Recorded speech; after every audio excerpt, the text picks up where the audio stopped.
everyone. Welcome to episode 12 of Sisters Talk. I'm Marie Robinson. And I'm Charlene Lutz. And today we have two special guests on that are going to contribute to our conversation. And I'll let you guys introduce yourselves. Hi, I'm Liz Bradley. I reside here in southeastern Pennsylvania, specifically Westchester.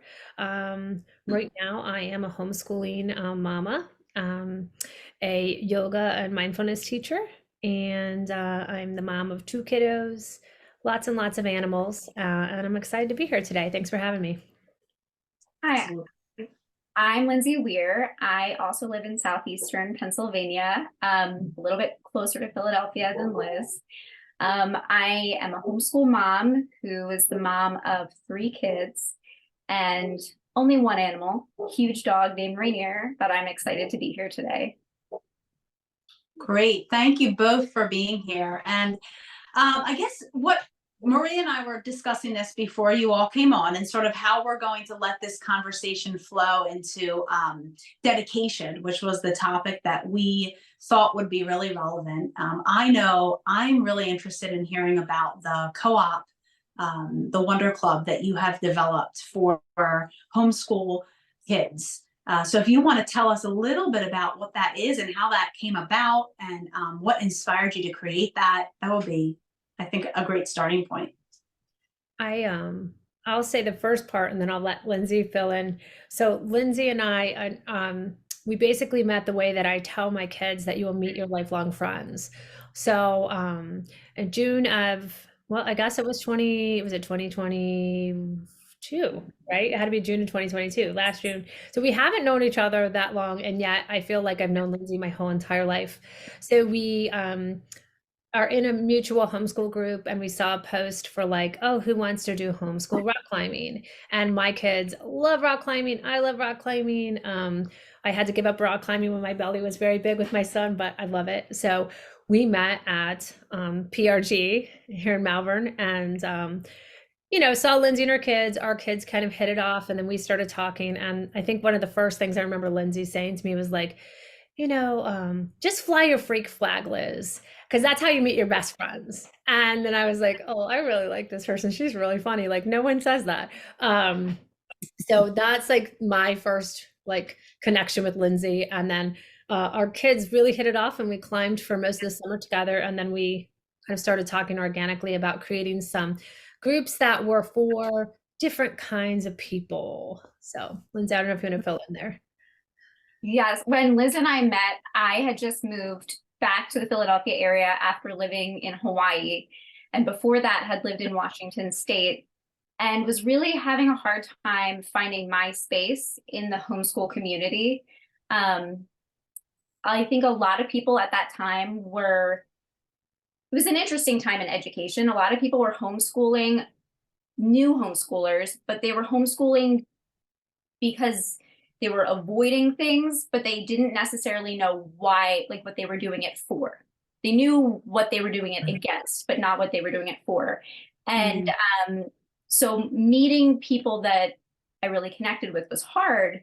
And when Liz and I met, and we kind of both expressed that we shared similar values and things, I said to her, this might be crazy, but maybe we should start a co-op.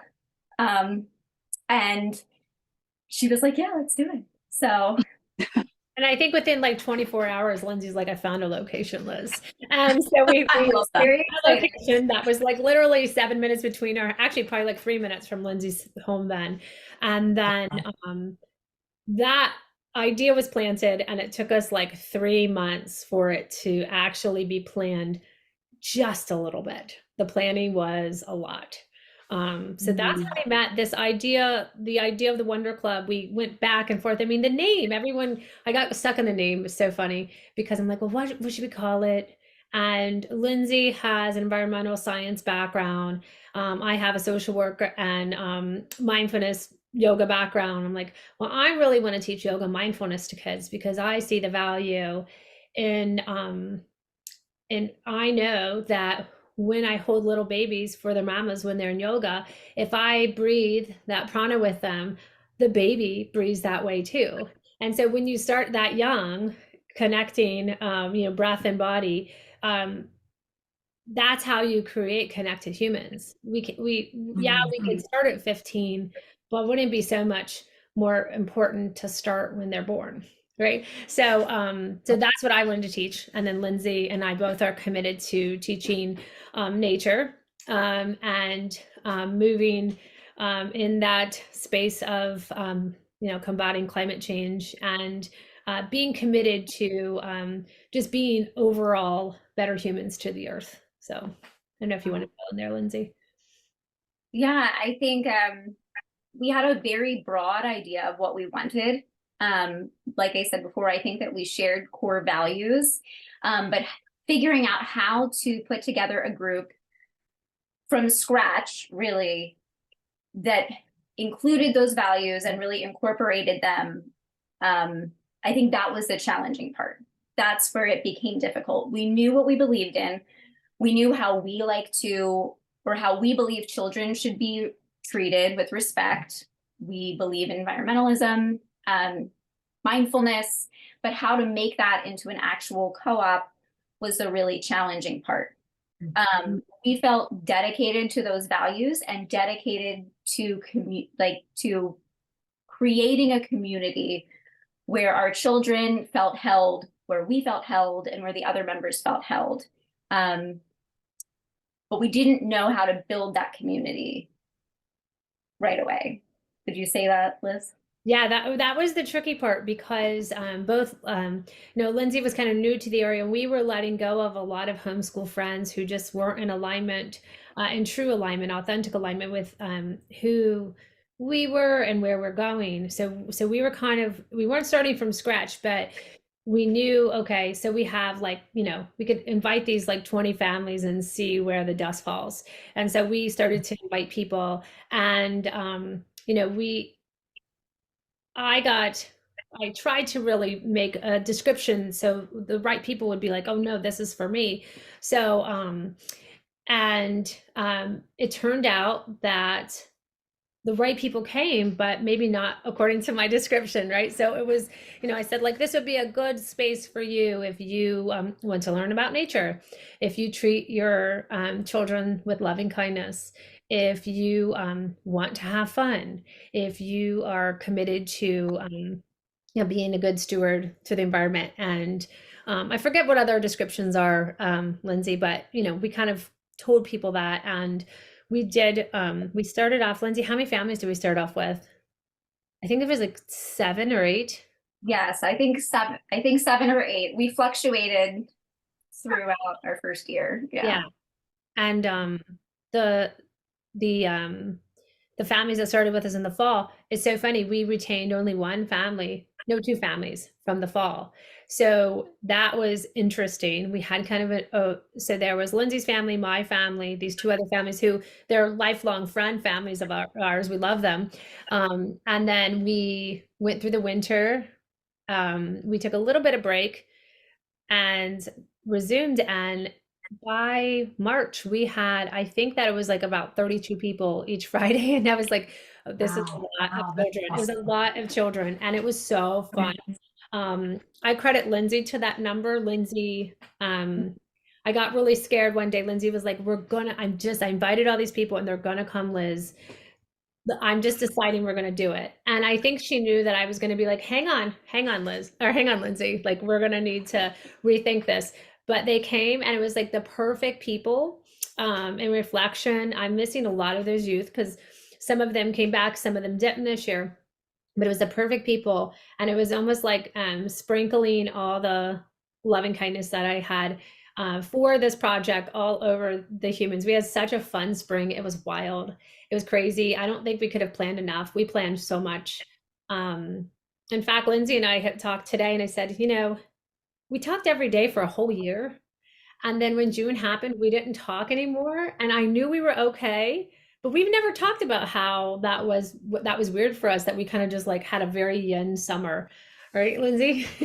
I think that there had been so much togetherness and so much focus on the co-op, and our relationship was so tied to the co-op because it was a new relationship that's how it started basically. And yeah, I think that we both needed time to just recenter ourselves, but there wasn't any ill will or like tension between us. It was just that we had to pay attention to these other parts of our lives and kind of rebuild ourselves so that we could come back together and make sure that we were still, what we were doing was still in line with our values, that we really had an understanding of what we still wanted to do. Because, you know, as people, everybody grows and we change all the time, hopefully, right? But especially when you have children and they are a really big part of what you're doing, they are growing and changing and their needs are changing. And I think that we both needed to step away to figure out what that meant and what we needed things to look like for the future. Yeah, if there's a couple of things that really resonated with me as both of you were talking, and I think Lindsey, when you were saying that you didn't really find people who knew what they were looking for, it was just what they weren't looking for, right? And I feel like this really resonates with what Shar and I talked about I think it was last week, about fear, right? So, you know, how are we motivated? Oftentimes we're motivated by the things we don't want to have happen. And it sounds like that's what you all experienced, or what you, at least Lindsey, had experienced in the beginning. And what a shift it is when you can get yourself into a mindset to say, it's not about what I don't want. It's about what am I really seeking, and how do I take the necessary steps to get there? I think that's a huge piece of wellness, right? Because you're taking a more active role, as opposed to, I would say, a more reactive, to say like, I don't want this consequence, but what do I want? And that just, to me, just sounds so amazing. I love that. Absolutely. Especially because when you think about, it's not just with fear, but with anything, like your intention might be good, but if it's motivated by fear, the outcome will look different than if it's motivated by, because I believe in this. The motivation, even if it's the same intention, the motivation changes the outcome. And 100%, yeah. And it really does make a huge difference. Yeah. Yeah, I'm thinking about how you just manifested this vision. Like you had this idea and it came about. Like you guys made it happen. And then you took this step back as the summer approached and you really reset, because it sounds to me like you both needed to tap into your own wellness. So I'm curious to know what you did. How did that how did you fuel yourselves? How did you cultivate that feeling of feeling whole or feeling full? You talked about your kids, Lindsey. What other practices did you take on, or just routines, whatever? I mean, I'm sure you guys can speak to that. Lindsey, did you want to go first, or do you want me to go? You go ahead, this. I was really this summer for like our break. One, I was so proud of what we did and so proud of all the connections. And really, like Lindsey probably got tired of me saying, like, if we don't make a heart connection with these youth, we can't actually teach them anything. And we could even go into a different conversation, like what is teaching and what is learning. I know we could go there with you both, but making a heart connection with all of the youth was really, really important to me. And I did. In fact, I'd even go farther. And Lindsey and I had this last year, she was kind of like life coaching me, just listening to what I was thinking about, where I was going with teaching. And that I often talked about spiritual preparation before you taught anyone. And I know that is really important to me when I'm teaching adult students, but it's even more profound, like more important to me when I'm teaching young people, that if I really ask for the guidance and I set intentions around what I am doing, that ultimately the collective is connected and loved. So with taking that, which is me going around the world, Shar, you're used to it, so no big deal, that taking that practice of like spiritual preparation also for the rest. I don't know if any of you read that book, like Teach and Rest. And resting is so profoundly important for getting ready for the next year, especially in homeschooling. And I knew this year was going to be different again. Every year is different. And we rested this summer. We did lots of walks. We swam. I have a meditation practice that I'm really worked really hard on having and sustaining, as well as like a writing practice. So that's kind of what we did over here to reset over the summer. So Love that. Love that. Great. Well, I'd like to say from the beginning, I was mindful about my rest. I knew that I needed it, but it definitely started off reactively, because we were so proud and we gave so much of ourselves to this, sorry, not speaking. We gave so much of ourselves, especially in the spring, with so many people, which was so amazing, that I kind of was reactively just like, I need to rest. I need to check out. But once I had a couple of weeks of that, I realized that what I really needed was to just look around and appreciate and kind of let my kids take the lead and say, okay, I'm just going to appreciate who they are. I have time to do that now. I have time to appreciate myself at that point, which was really good. And for me, what really helps me feel rested is time in nature. So I made sure that I made time to go for hikes, that I got to know how I can do that in my new home, after moving back here from being someplace else where, you know, we liked surfing, we liked doing things that you maybe can do here, but it's just different. It's different here. And connecting with the environment here, reevaluating, like, is the way that I'm living in connection to my values? What should next year look like? Eventually that came up, and I think it came up for Liz too. Will it be different? Have our motivations changed? Are we both still dedicated to this? And I think that even though we weren't talking, I said this to Liz earlier, I think like there was a moment because we weren't talking where I was like, this seems weird, like, are we okay? But because we had so many conversations about our core values, about what we were, about like what we hold dearest, I felt like I knew we were fine. We connect on those levels and we didn't need to be talking every day. And ultimately our relationship felt stronger for that, I think, because it wasn't just us like being like, what do you need to bring? What do I need to bring? What do we need to come up with? It was just like genuinely like, hi. Well, it sounds like it sounds like a foundation of trust was laid.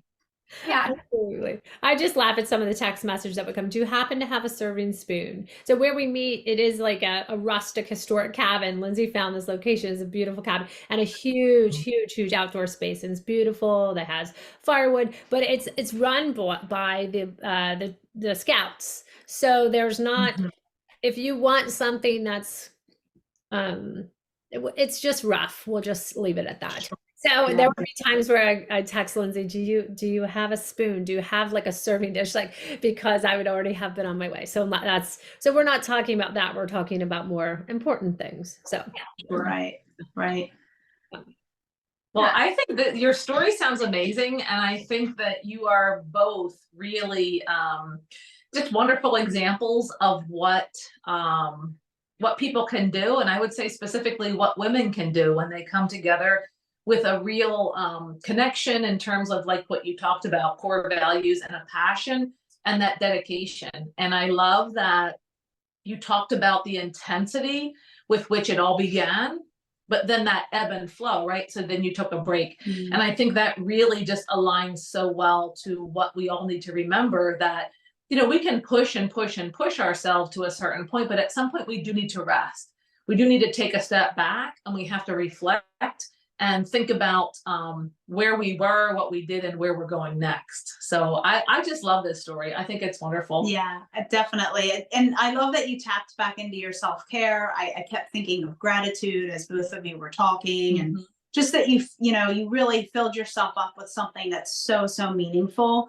And then you took this time and you just kind of like let that gratitude pour in different ways, and reconnected with yourselves and your kids and nature. And yeah, with your place. your place. I love definitely. that. So great, so great. So what we usually end up with, I don't know if you've seen any of the episodes, but we've tried to end with one of the messages from our tea bags. So I think we're at this point. So have you picked one? I do. I have this one here. And this is from the Buddha Teas, and it says, all problems are illusions of the mind.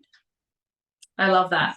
I think it's great to remember, especially when you're diving into something new, because a lot of times we get into our own heads and problems seem bigger than they really are. And we can do that, or we can minimize, we can make it whatever we make it, basically, in our mind. So yeah, I can't thank you both enough. I think Shar and I are both just extremely grateful for the time that you have given to share your story and to hopefully inspire others with the messages that you've shared tonight. Thank you so, so much. Thank you for you. having us. Yes. Yeah. Thank you. All right. Thank you. Take care, everyone.